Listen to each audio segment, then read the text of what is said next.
ఈ స్వయంభూ ఆంజనేయ స్వామి దర్శనం ఇస్తారు. ఈ ఆంజనేయ స్వామి అంశంలో కూడా చాలా అంశాలు ఒక ప్రత్యేకత ఉంటాయి. దీనికి సంబంధించి ఇక్కడ అర్చకులు మనతో ఉన్నారు. అర్చకులతో మాట్లాడదాం.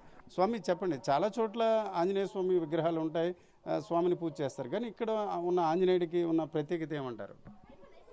ఈ ఆంజనేయ స్వామిని ముందుగా మనం చెప్పుకున్నట్టుగా సాక్షి ఆంజనేయ స్వామి అని అంటామంటే మనం సింహాచలం వచ్చిన విషయం వైకుంఠంలో చెప్పే స్వామివారు కాబట్టి వీరిని సాక్షి ఆంజనేయ స్వామివారు అని అంటారు.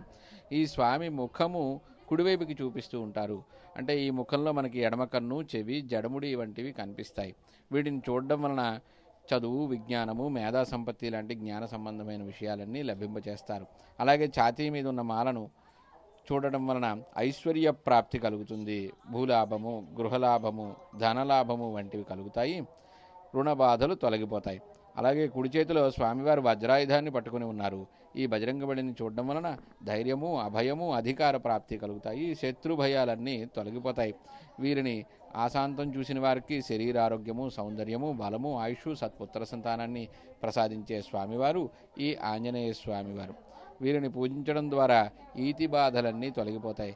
బుద్ధి, బలము, యశస్సు, ధైర్యము, నిర్భయత్వము, ఆరోగ్యము వంటి 8 ముఖ్యమైన గుణాలన్నీ లభింపజేసే స్వామివారు కాబట్టి వీరిని పూజించడం ద్వారా మన ఈతి బాధలన్నీ తొలగిపోయి ఆర్తి బాధలు తొలగించే శ్రీమన్నారాయణుడు ఈ ఆంజనేయ స్వామివారు ఇక్కడ లభింపజేశారు. ఓకే, దీనికి సంబంధించి ఇలాగ ఇక్కడ ఈ స్వయంభుగా వెళ్ళడానికి ఏమైనా చరిత్ర, అంటే పురాణ సంబంధించిన చరిత్ర అట్లాగే ఏమైనా ఉందా?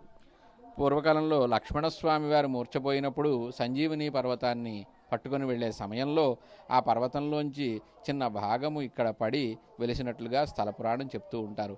ఆ కారణంగానే ఈ స్వామివారిని పూజించిన వారికి శరీరారోగ్యము, సౌందర్యము, బలము, ఆయుష్, సత్పుత్ర సంతానాన్ని, వంశాభివృద్ధిని కలిగింపచేస్తారు స్వామివారు.